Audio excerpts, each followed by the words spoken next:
So many things comes up, and evaluation is also important for all the stakeholders. Absolutely. All right. Wonderful. I should stop talking and just be like, this is the answer. The only thing I think a common sort of theme that emerged is with respect to outcomes and impact, right? And it is it's the bane of the conversations around evaluation that most of our focus is at the end of the cycle in some sense, or at the end of the one cycle. Let's say we tend to think about everyone, me included. We say evaluation, I think impact, you know. But we're going to talk a bit more also about ongoing, like what do I know about process, not just is my program delivering the impact that, or impacting the outcomes that I wanted to, but also am I actually able to deliver what it is I plan to deliver, right? That, like, what's process, and then what are the sort of intermediate outcomes, and then finally with impact. So we'll look at all of these three things and what are the ways that we can use to measure them, right? Can we move to the next slide? So these are the three aspects of evaluation that we really look at. First one being process, and which is what I was saying is it being implemented as intended, right? There's actually a handout that will give you exactly this. We'll pass it around so people don't have to take photos. I mean, you can still take the photos, but there is a handout with all the information. The first one being, is it being delivered as intended, right? And to think of a more generic example, I want to do 10 10 training sessions for my mentors before they can start mentorship, right? This is in the program design. But it could well turn out it's almost impossible to do 10 sessions given time constraints, mentor availability, all of these things, right? And then if we don't look at process, you might see, okay, there's no impact of mentor training. If you were to just look at impact, then you say, okay, there's no impact of training. But the answer is not that the training was bad, but that we never really got to do the process itself fully, right? So the first kind of step where you check is it being implemented as I intended to implement it? As well as, is it being implemented at the quality that I intended to deliver it at, right? Like, continuing with the example of the 10 mentor trainings, just because I want to get 10 done, I do them quickly, I do them mildly and effectively, but I just say checkbox, right? So the two things we look at, both is it happening and is it happening effectively, right? Second one being outcome, which is it doing what it was supposed to do? Like, I wanted to impact like mentees' work readiness skills, right? Am I able to do that? Like, are their work readiness skills actually improving as a result of my, well, not yet as a result of my program, but are they improving at all, right? Like, so you say, you do some kind of a test, etc., to figure out, is it affecting the outcome that I wanted to move, right? So the program could be delivered well. So we've done the process piece and we say, okay, we're doing things the way we intended to, it's going well, good quality, etc. But it could well happen that it's not moving the outcome we wanted to move, right? So that's the second sort of level of looking at this. And the third one really, and the most, well, difficult to establish part, is causal, right? And is it happening because of my program, right? It could be happening, right? I could get like work readiness improved. I'm seeing before after work readiness is improved in my mentees. Is it because of my program? I really can't tell with that, just that much, right? And that's where the experimental piece comes in, and they'll talk, Mark and Livia will talk more about it. But yeah, so these three are the sort of core points at which we'll be talking about evaluation in this session. Anything you all want to add at this point? I think just saying in the previous slide you had a bullet for advocacy, and I think you might want to, I don't know, I'm happy to. Sure. One of the reasons why we might want to evaluate programs is especially if they turn out to be working, and maybe you do see it on the ground, you really have a sense that the program is working, you talk to the participants, and being able to really put a number to that, or having an evaluation that can convincingly prove that can be helpful for advocacy or fundraising or whatever is it that, yeah. Yes. They didn't hear the first piece. Just briefly, you have a program, it feels it work. You're on the ground, you see it working, you can make a case for it. I would argue that if you have an evaluation and you have hard data and numbers that can prove that, that's going to help you advocate for your program, advocate for mentoring in this case, fundraising. This was the So just one other thought. So in my country, the social service network is very weak. And and a lot of services to youth in particular are delivered through nonprofit organizations. So I think another compelling reason for advocacy is that you are using the limited funds that you have access to in the best way possible to have the biggest impact. So you want to be spending what you've got and making a difference. And if you're doing something, even if you think it's the greatest thing in the world, but it doesn't really do much, then you probably should be putting your effort somewhere else.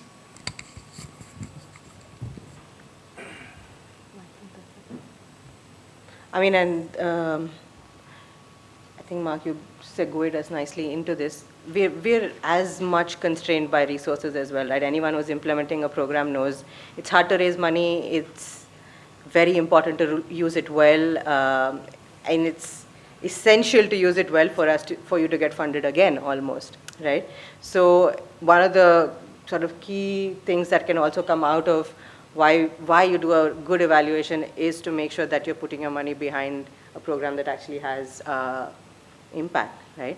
But also in the choosing of what kind of an evaluation can I do as an organization, we can't really all say, let's all do RCTs, let's all go experimental, right? Because there are, especially with the context in India, there are serious budget constraints with trying to set up and get an RCT implemented. And there is also, usually people who are collecting process data are program people, right? So we have serious staff constraints as well as organizations in the way that we think about how do you evaluate a program. And as a result, there are time constraints as well. How soon do you want to know this? I want to know this like ongoing. Is the answer that I do experimental, non-experimental? So all of these things are, we're just sort of, at this point, just marking these things in your, like in your immediate memory, so you can think about it when you think of what approach should I use to evaluate my program, right?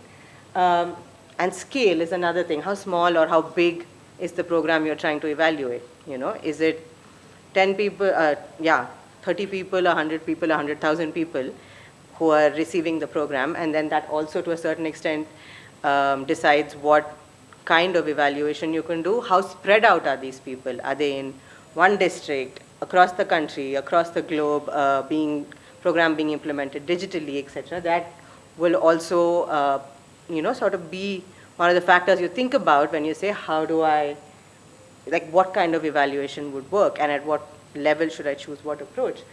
Data. What data do you already have about these people, about the folks you're working with, about about the outcomes you want to impact, right? Let's say I want to impact work readiness skills. Do I have a baseline? Do I know where they were before the program started? Am I able to collect this data, right? So that's another constraint that would decide where can you go with this? And finally, who, right? Do I have the ability to hire an external evaluator, independent? Do I have to do this on my own somehow, figure it out? So these are the constraints I think practitioners are always thinking about this when you're thinking about evaluation. So yes, anything else?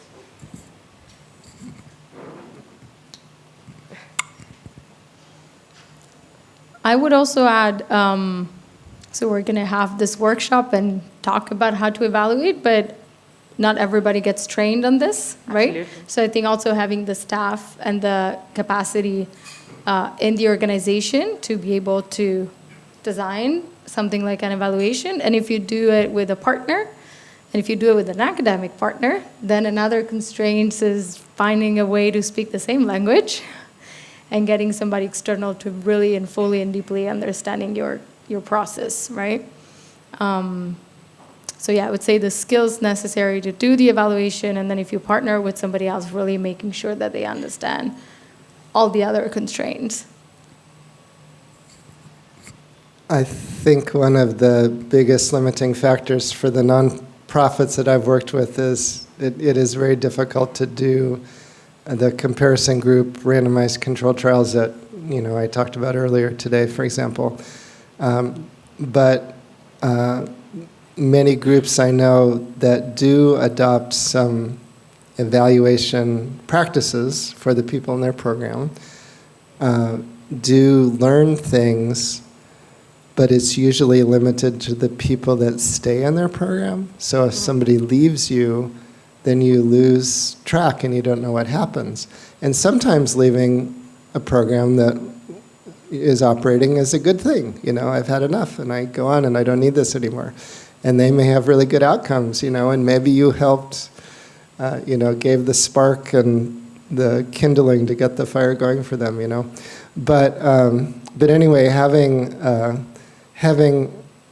trying to find some way to continue to stay in touch with people who leave you and find out what happens to them can be somewhat insightful, and in essence is kind of an experiment that was decided by the person who left you. But I think having that extra information I've found with nonprofits I've worked with has been a good thing, because typically in the nonprofits I've worked with youth, if somebody sticks around, they like your program, they're doing okay, they're with you, you do that, you can celebrate, we're doing great, even if 50% of your kids left, you still say it looks great, but then you don't know what happened to that other half. So anyway, that's just something to think about.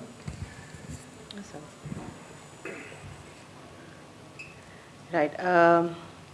So Livia will talk us through. So what we'll do now is, these are just examples, not exhaustive at all, but from mentoring programs that Livia and Mark have studied. They'll just talk us through how they've evaluated some of these aspects. This is part of process. So Livia will start. Okay, so these are examples. I guess I can go into the details. So I spoke already this morning about, so I'll give like a kind of a 1-minute summary of a project I worked on in Uganda, where we designed and evaluated a mentoring program, Meet Your Future, where students, youngsters graduating into the labor market were connected for one-on-one mentoring sessions to workers in their sector of training.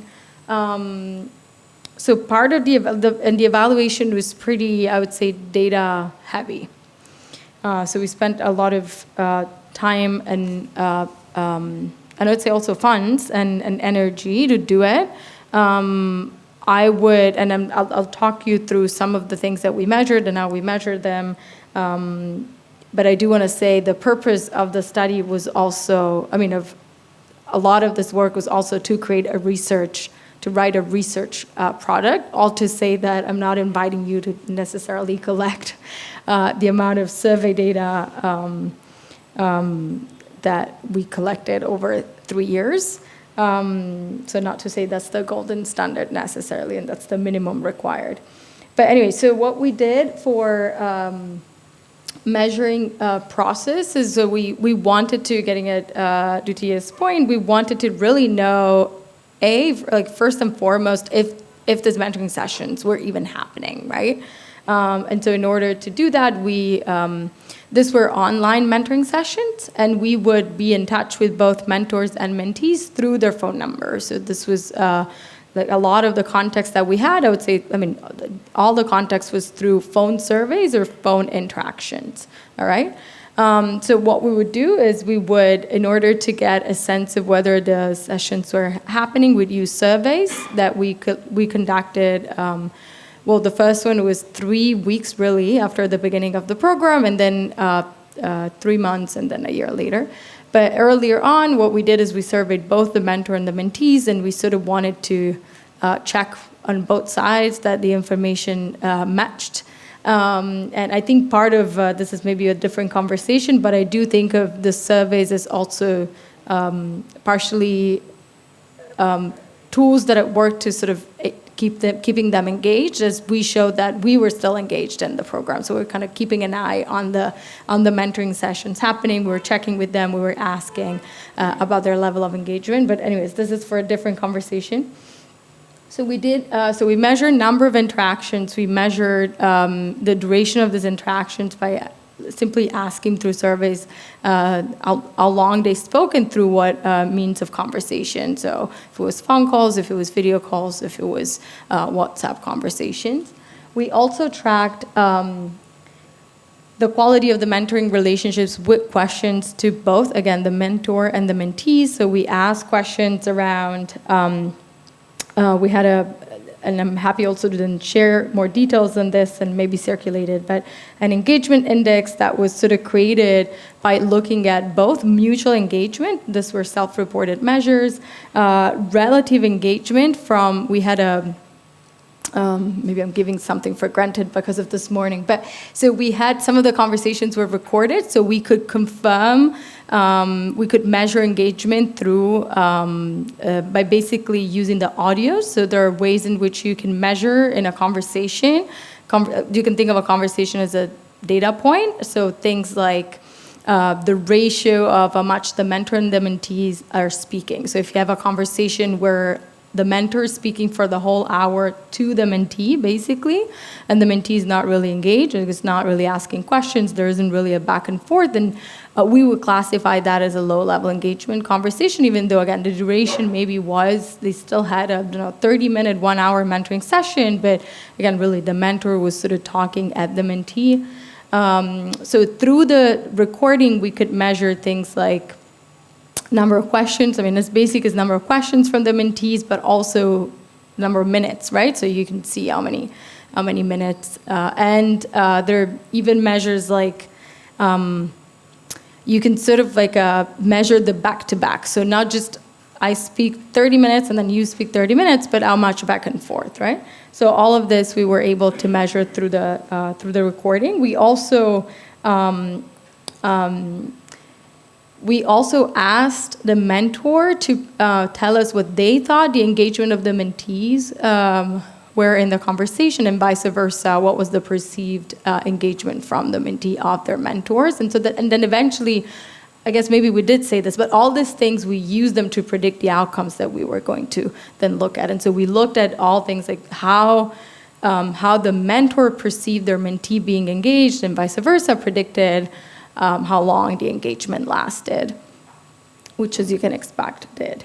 And I guess the last thing I would say that would fall into quality of the mentoring relationship, we measured both, and again, happy to share this also as I circulate, we measured how much the mentee identified with the mentor through an identification index, which I didn't develop, so it's an 8-question index that's been used, and we slightly readapted to the case of Uganda, but very, very little, just like tweak some words here and there.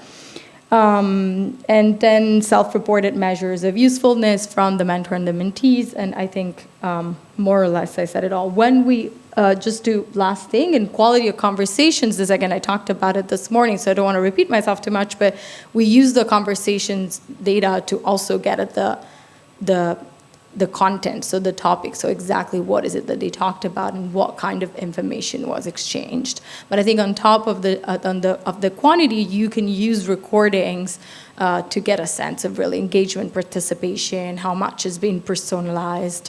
And I think I'll stop here because I can really go on for far too long. Thanks. Those are all great ideas. So the way that I think about this is that I feel that those of us who have an opportunity to work in this sector with youth have a privilege and a responsibility.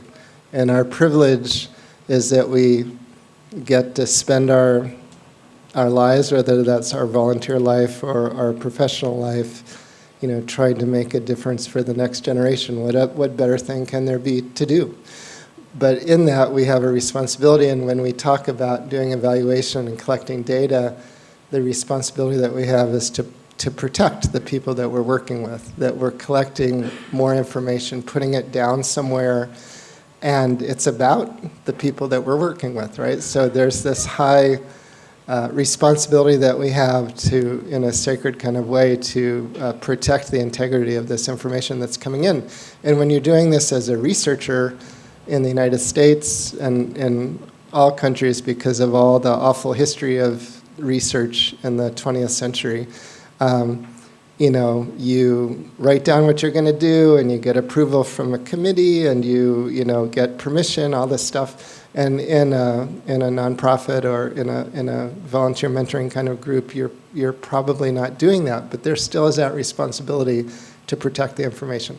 So anyway, when during the last 20 years of my life, I've spent a lot of time working with nonprofits that already have programs running and are successful, but they don't have research. And I have done that because I feel like it's really presumptuous and rude for scientists to come in and say, we know how to do this better than you do, even though we've never done it before, but we've got this great theory, so you should do what we think, Mm-hmm. So I think it's better to think, oh, well, what is it that you're doing, So anyway, typically the way that I start work with an organization is that I'll interview people who are delivering the program of interest, and then I'll also ask if I can interview youth that are in the program and also caregivers of those youth. And then I'll kind of construct this idea about what it is rather than just say, tell me what your program is. And then I'll come back and say, this is what I've learned. Is this what you actually do? Mm-hmm. And sometimes it's the same,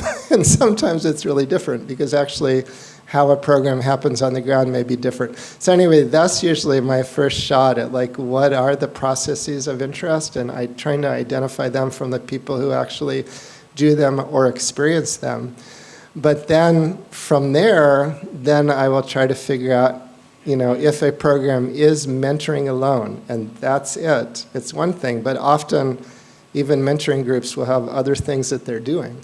But they may be logging how many mentors they have and maybe even how much contact they have, but they don't have any record of those other things. And so I try to help think through that and come up with as simplistic, low-burden way to track those things. So I'll give you an example. There's a program that I worked with that was intended to prevent child abuse and neglect. And they had multiple elements of this program that they were doing.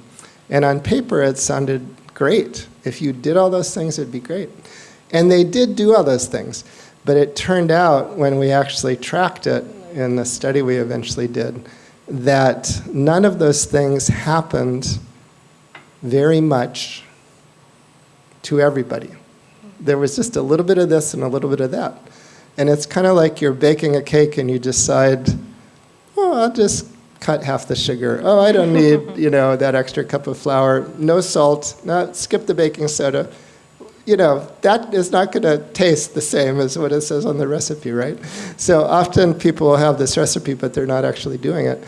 So anyway, but until we did the study and could put the numbers in front of them and say, you know what, this is actually what happens to the people that move through your system, they really weren't aware of it, because all they were aware of, and it was true, is that their staff was doing the best they could with as many people as they could, and they were totally exhausted and tired all the time, and they were doing the good work, but they actually, they could not track in their minds all of this stuff that they're doing. So anyway, by developing systems like this, even external researchers and just for your own internal program evaluation, it can help you get a better handle on where you're going. Just like if you're driving in a car and you're not paying attention to the speedometer, you don't really know how fast you're going, So you need that speedometer for your organization, I think. And then in most mentoring programs I know, part of it is the things up here on the figure, but also part of the program is, how do you attract mentors? How do you attract youth to be part of this? And I think thinking of simple ways to track that, we started with this group of 100 people that were really interested, and maybe collect a little information about them. And then in the end, only 25 said yes, and collected a little information about that. And then you could say, you know what? These 75 people, is there anything about them that was different than the 25 people? That could help you. Same with the youth, We did get all these youth that were interested, or their caregivers showed up or whatever, but in the end it was a much different group. So anyway, there are little opportunities all the way through a program that you do, from selection, recruiting mentors, selecting them, interesting youth or young adults along the way, as well as these kind of processes. And if you develop a tradition in your organization to be tracking those systems, just like you would if you were developing a product in a factory, quality control for the systems, then it can help you, make better decisions about where you want to go and how you can be more effective.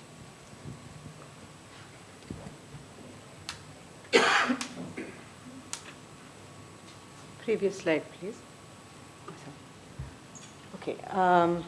Right, just moving one step ahead, and actually, so I just wanted to point out that stark sort of difference that you could see in the way that this was done between the way that Livia described it and the way that Mark described it. Just to show you there are options, right? Not to say one is better than the other, or one is more reliable than the other, or anything, right? Just there are ways of doing it, and both done as an external researcher, right? So there are even if you decide that you want an external researcher to do it, there are ways to differentiate what you want from this research as such, right? Yes, and again, going into some of the, again, not exhaustive, some of the outcomes that you could look at, we look at the first two quite closely at Mentor Together itself. Work readiness, self-efficacy, and self-esteem of our mentees, because we think these are things we want to impact, and we would like to see if our program is making any difference to these. And we use standardized surveys for both of them that, again, like Livia was saying, we've slightly customized so that it's understandable in an Indian context, terminologies make sense, etc. But otherwise, broadly, widely used scales that are, that have been established to find these things well. And we administer them to our mentees take them. They're self-reported.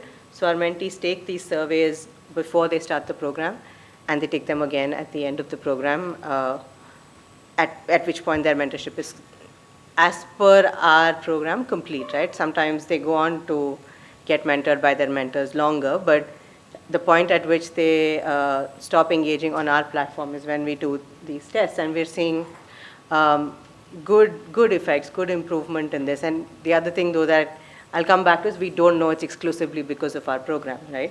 Our program is one of the many influences on this mentee's life over the 6-8 months that they're part of the program. So all we can say is it's moving in the right direction. What is the contribution of our program to this movement is still not possible for us to say from just a baseline, end-line kind of testing. I'm just sort of highlighting the approach we've chosen. It still gives us, hey, we're moving in the right direction, right? So these are the two things that we look at. I think the next two things are from Livia's study. Yes. Thank you. Before diving into it, I want to maybe take just one step back, and you did say there's a bunch of outcomes here. This is not by any means exhaustive list, but and I think there was a workshop on establishing theory of change, right? Or thinking Yes, about. okay. I think as you guys will go through the exercise later, I invite you to, again, I'll dig a bit more in the outcomes that I've looked at, but definitely invite you to always, when you start thinking about outcomes, to think about the theory of change. Like, they really go hand in hand. Every time, I don't know how you do it, but every time I write a pre-analysis plan, when it gets to theory of change and outcome, I'm always staring at them and I'm trying to decide which one should I write first, because it's really what you want to measure. It's really related to what you think your mentoring program will do, right?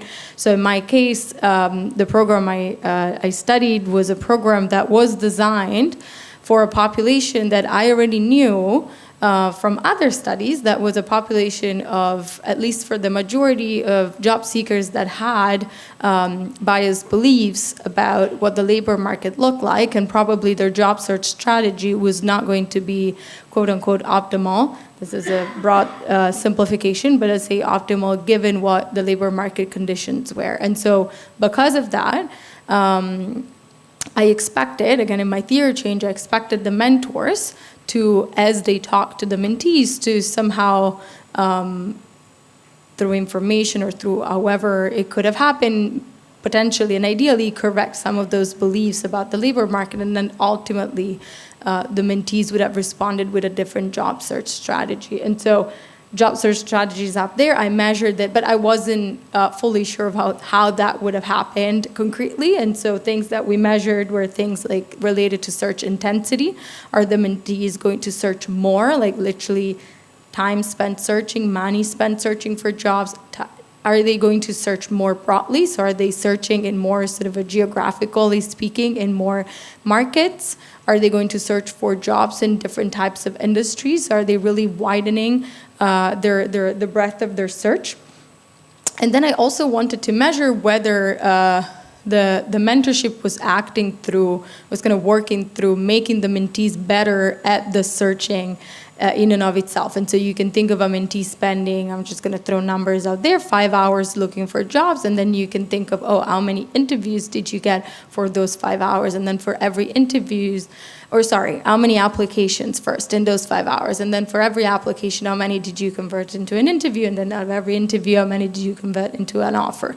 And so thought about really measuring in details all this sort of job search strategy measures. Now, this not to say that anybody who's interested in looking at labor market outcomes has to measure job strategy in that way, because you might think your mentoring program is not really going to act through that, right? So in my case, I thought that could have helped and to then eventually explain the ultimate outcomes, which were labor market outcomes. Is it up there? I guess we'll get there later. Next slide. And so the second thing is expectations. Again, I mentioned it earlier. I did know already that this was a population of students that were going into the labor market with some ideals around what their first and sometimes also second jobs look like. Jobs that I did sometimes call unicorn jobs are pretty rare jobs, right? So the probabilities of getting those relatively high-paying jobs right from the get-go is pretty low, and at least in the labor markets I was looking at. And so one of the things I measured at baseline and then after the mentorship was exactly how was the conception of your ideal job changed, if at all. So how much did you expect to make in this first job? How many hours did you expect to work? Well, the variety of tasks that you expected to do. So in a way, in that way, I was able to really measure that. Part of the impact that the mentors had was in sort of shaping this ideal job to reflect a little bit more what the jobs out there look like. And again, I just want to repeat, that doesn't mean I'm sort of providing examples, but to your context, this specific one might not be relevant simply because maybe in your context, it's not about having the sort of quote-unquote wrong ideal job. It's more about maybe you're only looking in one specific area of the country and you're not considering the rest. But anyways, I hope that those were at least inputs. So in the plenary earlier this morning, Livia was, presenting information where they not only were tracking how many meetings a mentor had with a mentee, but then what was happening during the meetings. And then from that, then they looked at kind of immediate outcomes or proximal outcomes close to the end, and then distal outcomes. And I believe that you showed that there were some positive immediate outcomes, but not on income, and then that improved later at a distal outcome, right? So anyway, in the mentoring programs I've worked with, we have done a variety of things to track that process part and going beyond just saying, did you meet and how long it was, but what did you do? So I presented some information in the plenary too about the percentage of time that mentors actually spent talking about certain things with their youth. And we got that in two ways. One was by having mentors report that in a simple form after each meeting, but simple, it has to be short. And then another is that periodically their supervisor would come and be with the mentor and the mentee during a meeting and watch and collect some information. And so after a meeting like that, the supervisor would fill out a little form that focused on behaviors that the mentors had been trained to do, including how you listen, how you ask questions, what kind of content you might want to be talking about.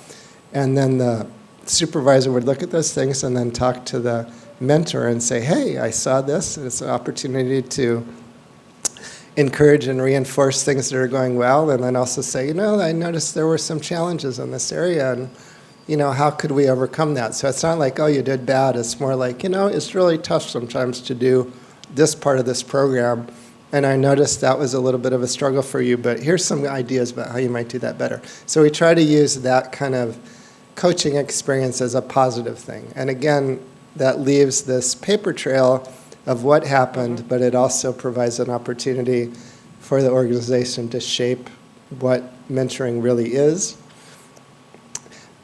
Then the question is, what are those immediate outcomes that you hope to see? And these would be, knowledge, attitudes, behaviors that you think are going to lead to that more distal outcome. You think are going to lead to that better salary someday. And when you're thinking about those, I would suggest not just asking kind of yes or no questions, but thinking about asking questions on kind of a scale of 1 to 5 or something, because it may be that you'll be able to move attitudes or impressions of behaviors, or even ask people about the intentions that they have to do something. You might be able to get movement on that, but you don't get a lot of movement on a yes-no kind of thing. So, and then for the ultimate behavior, which is hard to get when you're in the nonprofit because you're always serving somebody, if you get the opportunity to do that, then that's where you can, ask questions. But maybe one way that I've thought about with nonprofits to help cope with that is randomly select a group of 10 youth that you want to follow, make it random, and they leave your program and you maybe get some answers on a questionnaire from them, and then get their phone number and the phone number of everybody they know, and then 6 months from now, and get their permission to call those people to try to find them, and then 6 months from now, call those 10 people and ask them some questions, right? And maybe have a little raffle for a gift card to somewhere or something, So anyway, we've done those kind of things in different nonprofits I've worked with just to try to establish an information base about what you're doing and what happens to the people that you're working with that you otherwise are not going to have unless you randomly bump into them, But again, simple, low cost, but asking questions, I think, that have some variation ability instead of just yes or no, and being interested in maybe a variety of outcomes, even if you are trying to shoot for this one thing, like I really want somebody to have a job due to this program. Think about other things that might be good for that person too, and assess those as well so that you don't have all of your eggs in one basket. But then if you do that, you should think then back to what's going on in the process of the mentoring, that you're doing things to help lead to those multiple outcomes.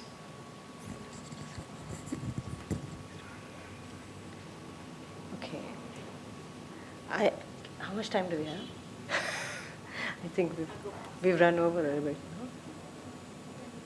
You have 20 minutes? Okay, we have to get into activity quickly. So, okay, go for it. Oh, my God. Okay, I think I hinted at that before earlier. So in my case, the ultimate impact that we cared about was on the labor market outcomes, as in employment, earnings, and quality of jobs. You can measure employment in various ways. Again, also getting to the yes or no question. You can think of asking, are you employed today, yes or no? You can think of, have you been employed at least, or how many days have you worked in the last month? You can think of how many hours have you worked. So you can think of different metrics. And depending on how much time you have in your survey, you might considering maybe measuring a couple of those. So somebody might not be more likely to be working today, so in a yes or no question, but you can think of, okay, maybe, getting a sense of what their work history has been in the previous month could be useful.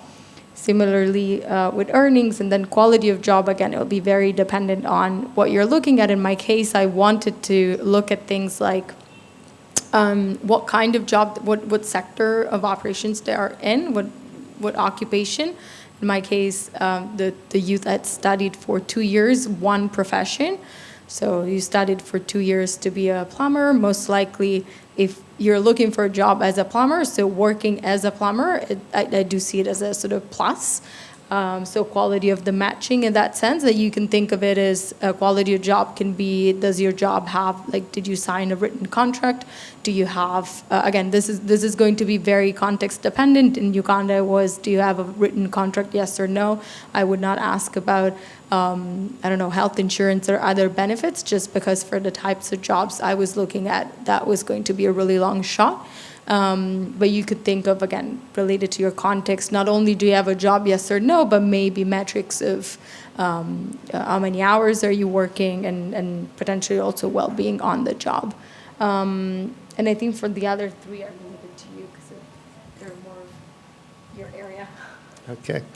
So in the context of working not in a research project, what I've seen successful and what I've worked with some nonprofits on is getting permission from caregivers and children to go to databases in the U.S. that school districts run or juvenile justice runs or the child welfare system runs, and getting their permission to talk to those systems to look at outcomes related to children.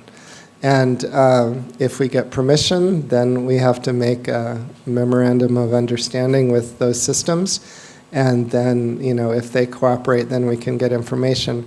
And so it requires a lot of permissions, but it is possible then to get kind of longer term information than you otherwise would from questionnaires, and you don't even have to be in contact with those kids or families anymore because you had their permission. And sometimes parents will get upset with programs and decide to leave and tell us, I gave my permission and I want to take it back, and it's fine, great, it's your call. But that rarely happens. So I'm doing a study right now where we're doing this. It's a study of men and women getting out of prison and moving into a transitional housing program and then moving into a permanent supportive housing program where they get support around substance abuse issues and mental health issues. And many of the folks that come into this study, after a while, are done with the whole thing. They just don't want to be part of the system anymore. They don't want to think about anything related to the system anymore. And even though we're independent of the system, they don't want to talk to us anymore.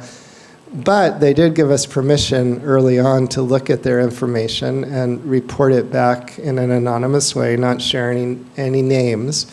So we have, 300 people enrolled in this study, and we can now go and see, did these individuals, I think maybe we've had 3 of the 300 that have said, I don't give you permission anymore. Great, fine. But for the rest, we can go back and say, okay, did they go back to prison? Were they reconvicted of a felony? Did they go back for some other reason? And so we can see whether being in this housing program versus those who were not able to get into the program because there weren't enough slots, whether there's a difference between those people. And we didn't have to do some kind of big, fancy study. We didn't randomize. But we're able to collect some data that is of practical meaning, not only to these individuals and their families, but also to our state, which is spending a lot of money, working with these folks as they run through the system. So there are ways to do this kind of work outside of a big research project that can really be, I think, enlightening. So I'm not sure how it is in India, but I'm just saying that that is one route to go that has been helpful in my context. I was just going to add in this light, I couldn't do this in the setting I worked with in Uganda just because the majority of the students I was working with didn't have LinkedIn, but you could think of doing something similar if you're working with a population that it's likely to get into LinkedIn. Again, thinking if you're looking at job seekers, which is what I think about probably too much about, but you could think of getting their LinkedIn profiles. Again, of course, there are, not everybody updates LinkedIn all the time, and, it's not going to be perfect data, but survey data, it's also not perfect data. So as long as you kind of know what you're getting yourself into, there are cheaper ways to follow people long term sometimes. Yes. Awesome. Take up. Yeah, I think that's essentially the end of what we wanted to say, right? Yeah. I actually maybe want, how much time do we have? I'm wondering if an activity is the best way to get into this, or are there upfront just questions that you want to ask? Yeah, I don't want us to get into an activity if there are questions you'd rather ask, but I'm happy to go into an activity if there's nothing that's immediately jumping out as a question. Yeah, I mean, you can ask questions during the activity as well, actually, yes. Yeah, so maybe just start with the sheet you have in your hand. Think about what it would mean for your context. I think it just involves setting a context of a program that you're in or hope to be in or would like to launch, and then to think about evaluation. What process, what outcomes, what impact would you like to measure? How do you think you should measure it? What are your constraints, etc.? And yes, ask us any questions. And So maybe we could give you like 5 minutes to kind of jot down some ideas, and then we'll just circulate in the room. And sure. if you want to chat with us for just briefly, so that we can chat with as many people as possible, and then maybe at the end share ideas a bit. Yeah.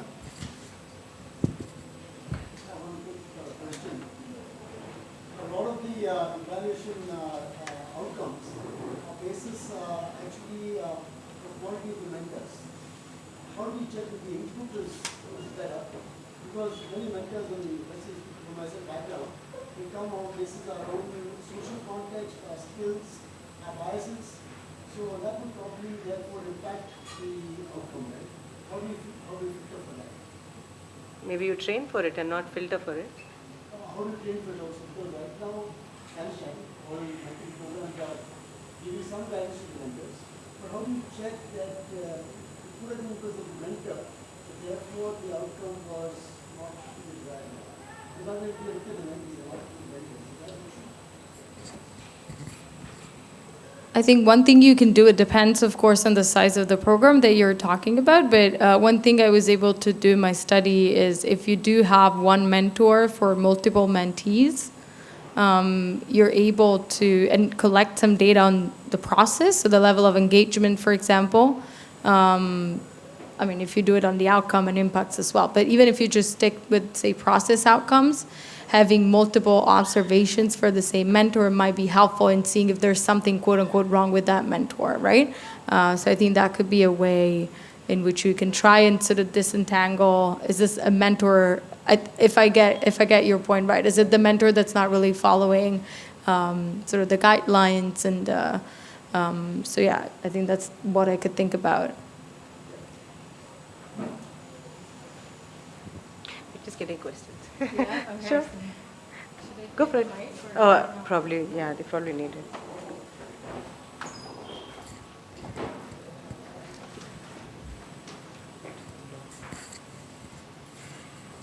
Hello. I have a question related to the monitoring of the mentor and mentees, especially when you do it over months or a long term. How do you maintain the monitoring process? I'd like to hear a little bit about that. And also, what kind of motivation tools do you use to ensure that the mentor works in the right direction? Because sometimes you might be paying them, or sometimes they've just enrolled in something, and after a while maybe the mentee is less interested or the mentor is less interested, and there are time issues, whatever, especially if they're doing it voluntarily. So what suggestions do you have so that we reduce the payment component and we use natural motivators to ensure that the consistency remains over time and also in the right direction that we want it to. You can take the other one. Did you want to?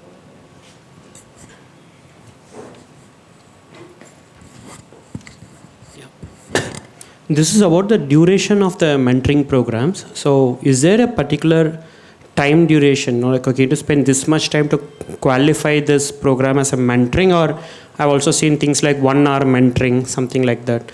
So where does it, how do we define that? Number 2 was, is there a correlation between the duration and the impact or outcome that we create from a mentoring program? Like longer the duration, bigger the impact. Is that true? Is there any research that backs it up? And are we using the same, there could be a 3 months mentoring program versus a 1 year mentoring program? We use the same framework for measuring impacts and outcome. So should we change the tools, should also be different, or do we use the same tools? So these were some areas where we need clarification. Thanks. There's 3 questions in one question. Do you want to just take those?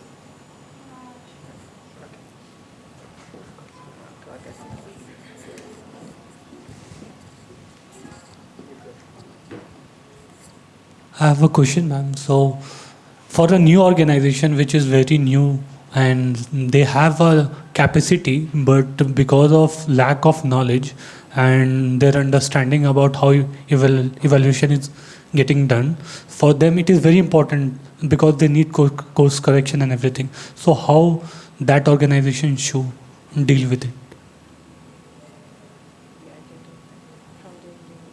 Should I go? Okay, I'll try to address some of the points and then, okay. So in terms of monitoring over time, and I'll mix this with the duration question. So in the case of my mentoring program was a very light touch mentoring program. So as part of the program, there were 3 mentoring sessions that were required, for which what we did is we covered the cost of it. So if the mentors, this was online, so if they were using data or minutes, like airtime, we would basically cover the equivalent of that. And that was about it. And what we did is so to monitor, we gave a very simple, again, very, very simple logbook to every mentor to enter at the end of every conversation when the conversation happened, and the 3 main topics of conversation and conversation duration. And that was, and then we told them we're going to at some point do this mentor check-in with you, and we're going to ask you this sort of to report what's in this. Literally was a 1-page Excel table that we put together, nothing fancy. And then when we did our survey, then we sort of collected this data 3 months and a year after the mentoring session. In terms of duration and whether there's research, I can speak about my own research. Again, because of costs and availability of mentors, in our case, all we could do was this 3 sort of one-on-one sessions that we could quote unquote Monday, because we did want to sort of cover the costs for the mentor. So we did need some budget for that. However, what we do see is that 44% of the mentor, 66% of the mentor-mentee pairs talk more than this 3 times that we kind of mandated, and 44% are still talking a year down the line. And the program was supposed to be 3 meetings around graduation.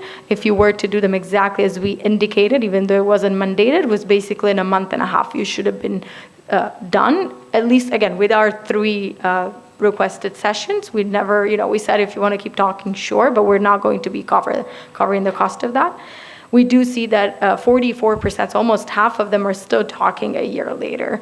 And yes, when we do look at who were the mentees that benefited the most from the program overall, because the numbers I showed today, those are averages for the entire group of trainees.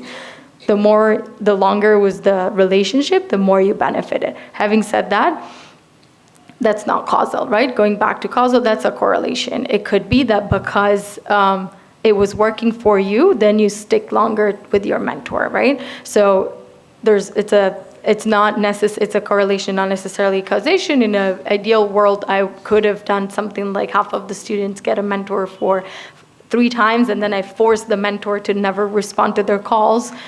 I mean, I shouldn't say that was ideal. In fact, I didn't do. But if you really wanted to get a causation in that sense, you would have said, okay, a group only gets the mentor for, say, 3 months, and then we really finish the program while the rest gets it for a year. Or, maybe allocate different amount of money. But yeah, I would say correlationally, we see that. I think that's it. I'm sure I'm missing something. There was how to keep them motivated, but I'll leave it to you because he's been working on much longer mentoring. So as a parent, I'm very aware that if I ask my kid to do 4 things, probably none of them will be done. But if I ask 1 thing, it might get done. So there's 4 questions. So if I miss what was asked, you have to remind me. But starting with the, is 1 hour mentoring a thing? I think about, well, it kind of depends. Like, let's say you want to build up your muscles, and there's a program that says, 5-minute abs. You just do this for 5 minutes, and you're going to build strong muscle, you know. And maybe that works for some people, not for somebody my age. I don't know. But, you know, for most of us, it takes a lot more work than that, right? So I kind of think it depends on what the outcome is. And I do think that there are some moments in life when 1 hour consultation with somebody in a mentor-mentee kind of situation can be very helpful. So I think in my field of psychology, for example, that at professional conferences, you know, early career people can sign up to meet with researchers that they otherwise would never get to talk to for just an hour. And I did that once, and it was quite impactful on me. And I learned some good things and learned ideas about things I might do and not do, and then I went away. So that kind of influence is possible, but I think in a lot of the mentoring kind of situations that I've worked in, that the kind of things that need done are more of kind of a born-again experience where you just need that one idea and then you go off a different way. And, you know, for some people that happens and a lot of people it doesn't. But so anything, I think it could be, depending on what it is. But anyway, regardless of whether it's a 5-minute thing or a 1 hour thing or multiple things, I do think that having some simplistic way to track whether the meeting happened and then what happened in the meeting is important, and whether that's in a logbook or whether it's in a Qualtrics file or an Excel file or someplace where you type in that stuff is really important.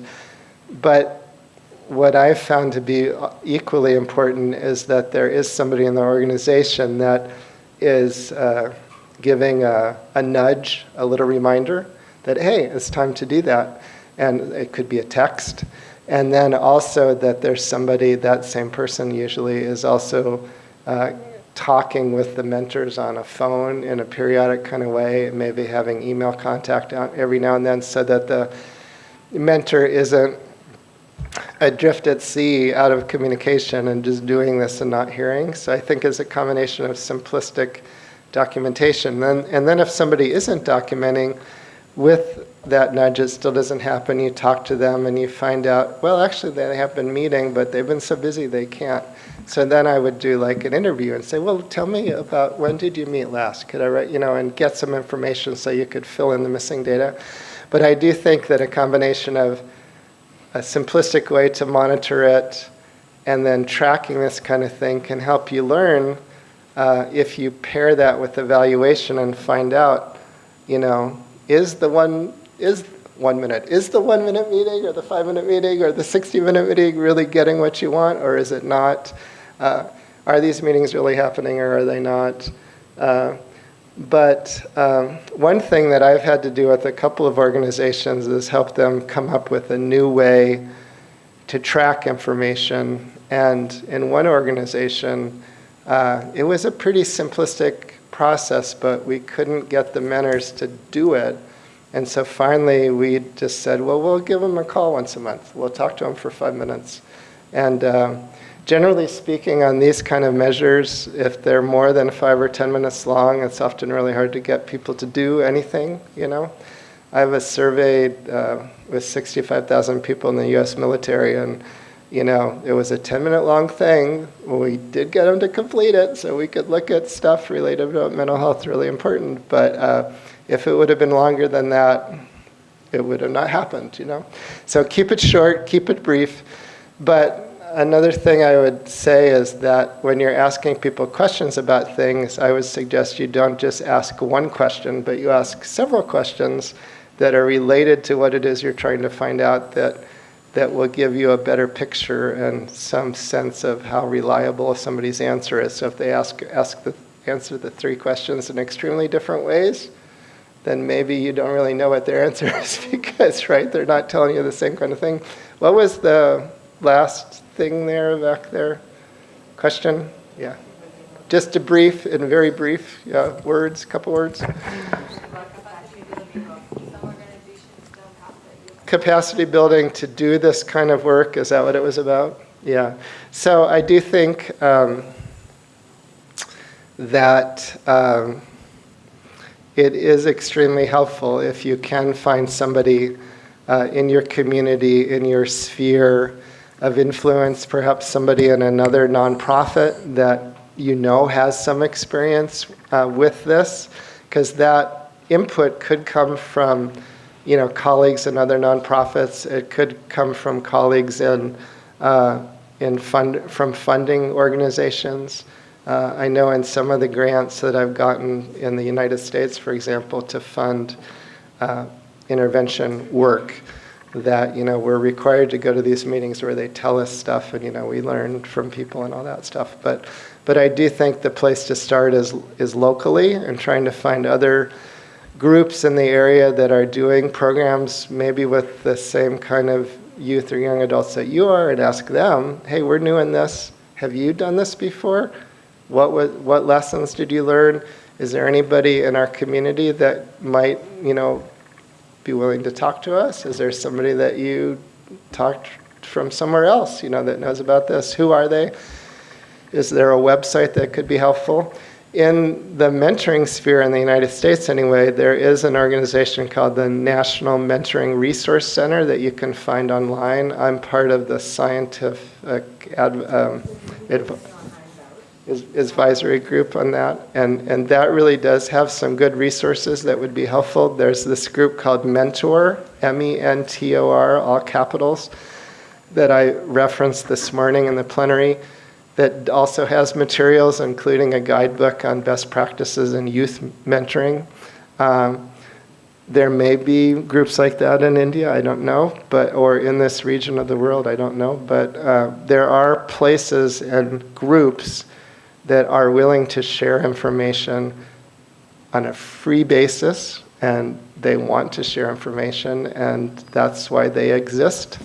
And so I definitely would look at those places and see if that could help you as you're trying to get the car rolling down the hill, But it's a tough job, so I wish you the best. I worked in the nonprofit sector for about 30 years before I went up to the university, and every day was like, are we going to be here? Are we going to be here 6 months from now? Or are we going to be here 1 year? But somehow we kept going. So anyway, keep up the good fight. Hi. So I have a question for all of you. In this evaluation process, are we considering evaluating the mentees? So I'm coming from the point that there could be certain mentee profiles which cannot be affected by the program that we have. Suppose we have an online program and the mentee is such that that mentee needs an in-person interaction probably in terms of mentoring.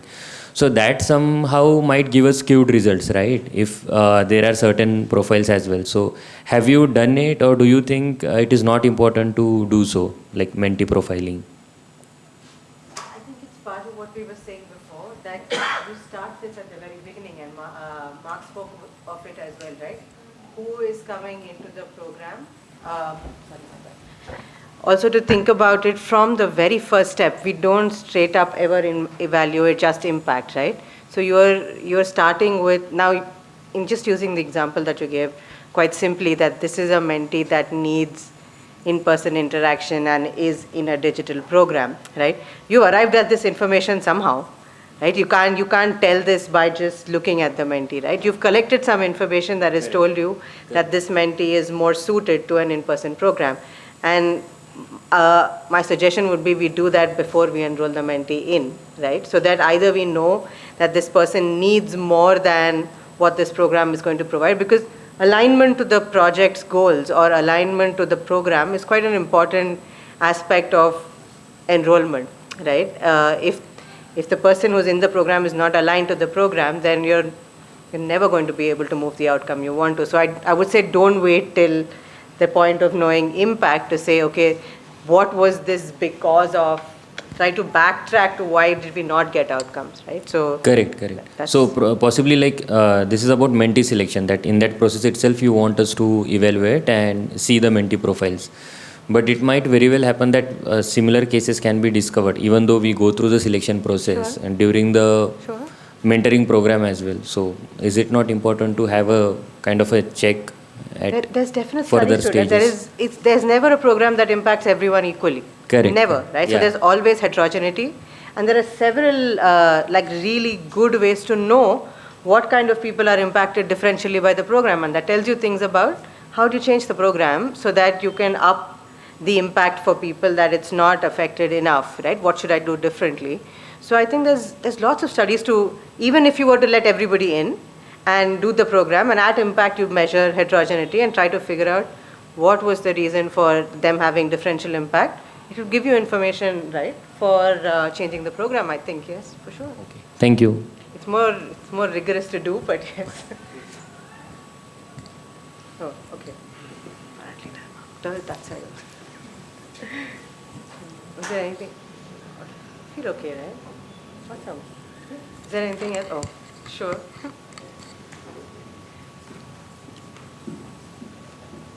The National Mentoring Resource Center that Mark mentioned, the link is on your handout.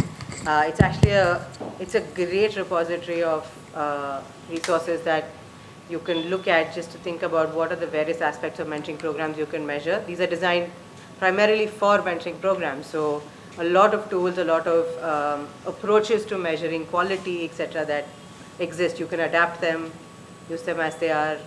So there's a lot out there. On the handout, at the very bottom, there's a link.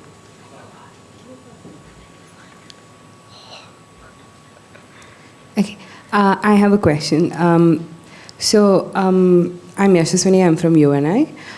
We run mentoring for younger kids, like through their school journey. A question I had was, we do collect a lot of data internally through our internal stakeholders like implementers, even mentors. We have learning circles or learning circle leads. We do collect all of that. A constant struggle for me is to how do we ensure objectivity while we're collecting data from people implementing and we're using the data to evaluate? I don't know if objective, that it's not subjective to me, meaning saying I think the session went well, something like that, right? But if it was you observing it, would you also say it went well? Honestly, I don't think it's 100% objective data at all anywhere. But If it's about how you perceived, for example, the interaction, so one way I thought about it was to ask both, so again, the mentor and mentee, and see if they sort of were in the same conversation. Sometimes you'd see maybe, one party was engaged, the other party wasn't. I don't know if in your objectivity concern, there's also something about maybe misreporting or misperceptions. I think putting misreporting aside, if there's something along the lines of, we might all think of and engaging conversations in a different way, right? I might be an introvert, so I might judge this conversation as a very engaging one, and maybe I ask 3 questions, and vice versa for somebody else's. Could be a different thing. I think these are questions that apply to, surveys and measuring things that are not objective. Are you working, yes or not? I guess it's an easier, but I do think that a lot of the questions that I'm also happy to share, a lot of the questions that maybe might feel less subjective to begin with have been validated. You can think of validating them in your setting, maybe with a few people. Really, what I did when I started working with some of my surveys is I sat down with some people that would have been similar to the respondents and tried to think about how was the question understood. Are we all understanding it in the same way? Or more or less, like in a way that I would be satisfied from, looking at the data. I feel I could learn something. So I think a mix of like making sure that your questions reflect and are understood by who's kind of getting them, and also, even if I would argue that if I perceive the conversation as being highly engaging for me, even if for me it was a different version of engaging them for you, at the end of the day, I will act on my sense of engagement, right? So I think there's still some informational content in that question. I don't know if you want to add anything to that. So for some reason, your question brought back an image from a meeting years ago in El Salvador, so I'll just say it for what it's worth. But I was in this meeting, and I was working with people from 4 countries in Central America, some Germans, and then some of us from the United States. And we were trying to come up with a set of questions for parents that everybody agreed meant the same thing in each of their languages. So German, English, and Spanish, but the Guatemalans and the Nicaraguans seemed to have a hard time understanding each other, and the language was kind of different, so they spoke the same language, but they didn't. And then Honduras and El Salvador, a little bit in the middle. So anyway, we ended up it took us 8 hours to come up with an agreement about what these questions were going to be. And it was kind of humbling to me in the sense that, when we come up with questions and ask people them, and we know what they mean in our mind, but it may not mean whatever it means in their mind. It might not be the same meaning for them as individuals to answer those questions as we think it is to ask those questions. So anyway, that's one thought that I have. But I think the main issue to try to overcome is just accept the fact that there is bias in anybody's responses, or even anybody's observations, or even in a records data. And the best that we can try to do, I think, is ask as many people as possible about a particular thing, whatever it is, and then see whether there's any agreement or not. And there may or may not be. It may be that you ask a child about a mentoring relationship and they really tell you they really don't like it, and you ask the mentor and they say it's great, and then you ask the caregiver of the youth, do they know anything about this? And the caregiver says, I have absolutely no idea. So what do you do with that, right? 3 pieces of information.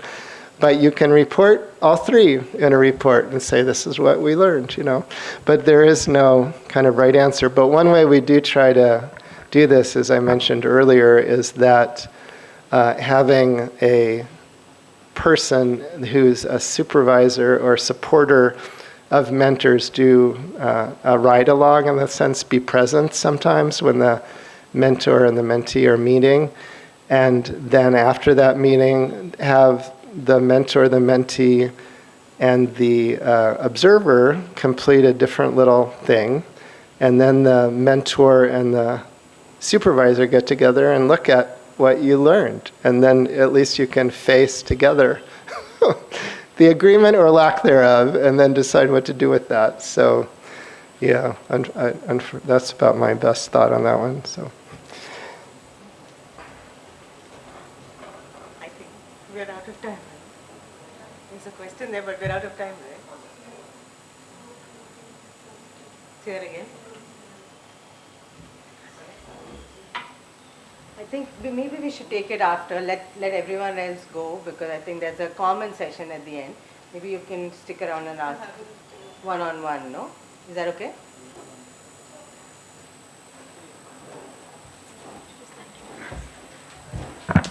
Okay. Thank you so much, Advitya, Mark, and Livia, for sharing great insights with the audience.